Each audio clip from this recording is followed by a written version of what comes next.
آپ صلی اللہ علیہ وآلہ وسلم جب رمضان المبارک کا آخری عشرہ شروع ہو جاتا اپنی کمر کس لیتے اور ان راتوں کو جاگ کے گزارتے اور اپنے گھر والوں کو بھی اٹھایا کرتے، بیدار کیا کرتے۔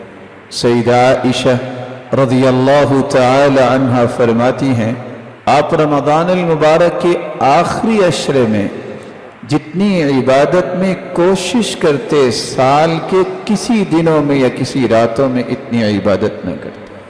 ہمیں ان 10 دنوں میں جو کام کرنے ہیں ان میں سب سے پہلا کام یہ ہے کہ ہمیں اللہ کے رسول صلی اللہ علیہ وآلہ وسلم کی سنت سمجھ کر اور آپ کا حکم سمجھ کر لیلۃ القدر کی تلاش کرنی چاہیے۔ لیلۃ القدر جس رات میں اللہ نے قرآن کو نازل کیا، جو برکتوں سے لبریز رات ہے، مالک الملک نے اس کی عظمت میں پوری صورت ہی اتار دی۔ 1000 مہینے سے افضل یہ رات ہے۔ اس رات کو اللہ فیصلے کرتے ہیں کس کو کیا ملنا ہے، اس لیے اچھے فیصلے کروانے کے لیے التجائیں کرنی چاہیے۔ یہ وہ لیلۃ القدر جس کی تلاش ایک مسلمان کو کرنی چاہیے۔ رسول اللہ صلی اللہ علیہ وآلہ وسلم کے صحابہ، پھر تابعین، پھر سلف صالحین تیاری کیسے کرتے؟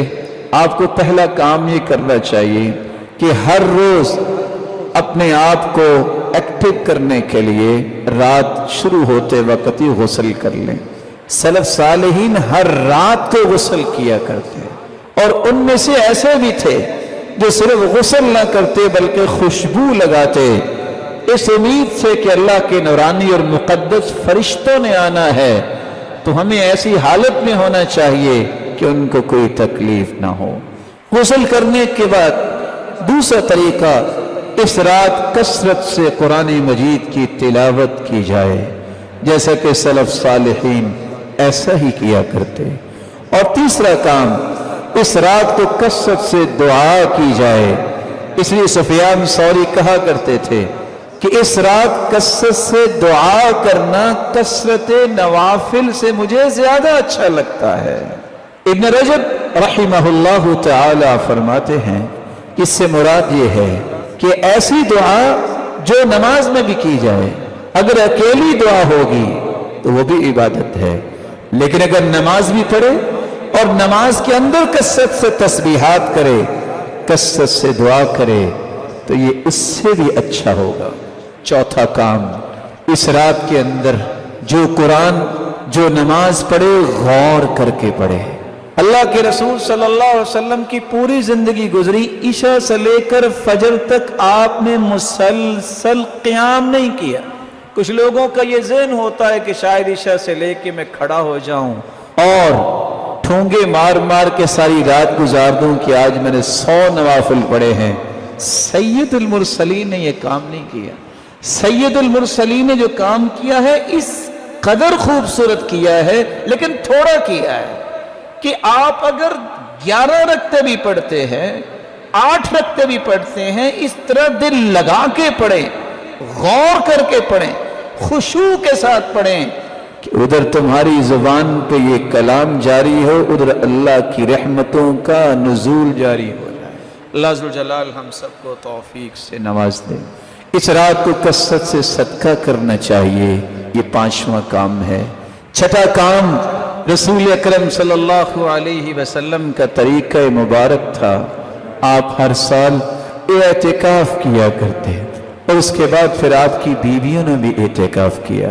اعتکاف مرد ہو یا عورت ہو، اس کا مسجد میں ہی ہوتا ہے، اور اعتکاف کا مقصد یہ ہے اللہ کے ساتھ خلوت کے وہ اوقات تلاش کرنا، لوگوں سے کٹ کے، لوگوں سے الگ ہو کے اللہ ذوالجلال کے ساتھ گفتگو کرنا اور اس سے التجائیں کرنے کے اوقات کو استعمال کرنا۔